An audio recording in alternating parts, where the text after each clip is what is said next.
Now, when you make a documentary on YouTube, you must put in the documentary somewhere, especially if it's discussing the last couple of years. So if you're discussing the last couple of years and you're doing something on economy, housing, healthcare, multiple things, like in the last couple of years, you must put in the documentary, it's because of the pandemic. Because of the pandemic, we have an economic shortage. Because of the pandemic, we have a labor shortage. Because of the pandemic, people are going broke. Because of the pandemic, they're raising interest rates. Because of the pandemic, every post-COVID video on YouTube that's got over 1 million views is because of the pandemic. Even though I've been trying really hard to tell you guys and show you guys that everything that is because of the pandemic was already happening before the pandemic. And I really want to make that really clear with you guys, right? And it's a battle on the platforms. It's a battle between truthers. There's a war with the truthers. The truthers are at war, and it's terrible. It's terrible what's happened and how it's happened. This truther war is going on. Around mid-2021, you started seeing this movement of, like, during the trucker convoy, and that spearheaded this big thing around the world from Canada, and basically put Canada back on the map. But the truther movement started to have internal civil wars, internal fights, and I'm not in a truther movement. I've never been part of a truther movement. We did cover the coverage on Mike in the Night of the trucker convoy. We did all that stuff. That was already covered.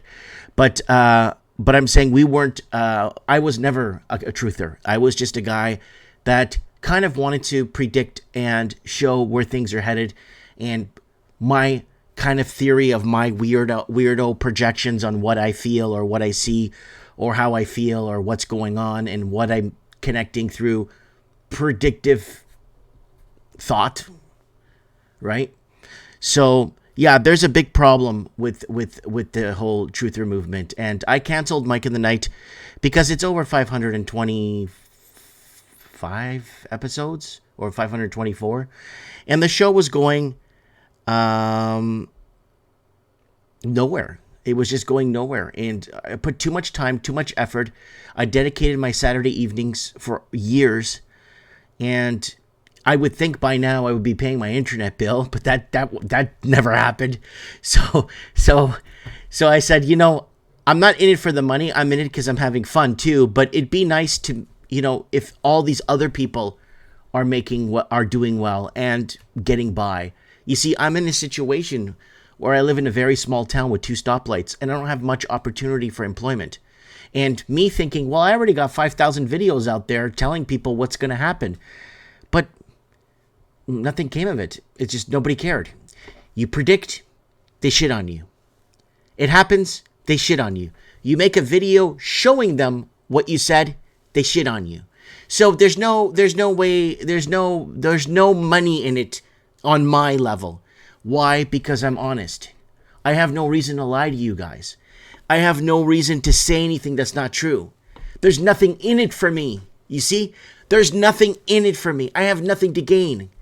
So, and I'm not going to switch the script or flip the script and start lying or start going down a path of destruction, because I know you guys trust me and I trust you guys, and I'm with you guys through this, right? But Mike in the Night was just, it took too much time, setups, too much time. I would set up the Friday and then go into the Saturday. I would set up on the Friday and then Saturday get the headlines, and then Saturday evening a couple of hours. So I would put 8 hours into setting up the show, and it just wasn't adding up, right? So anyways,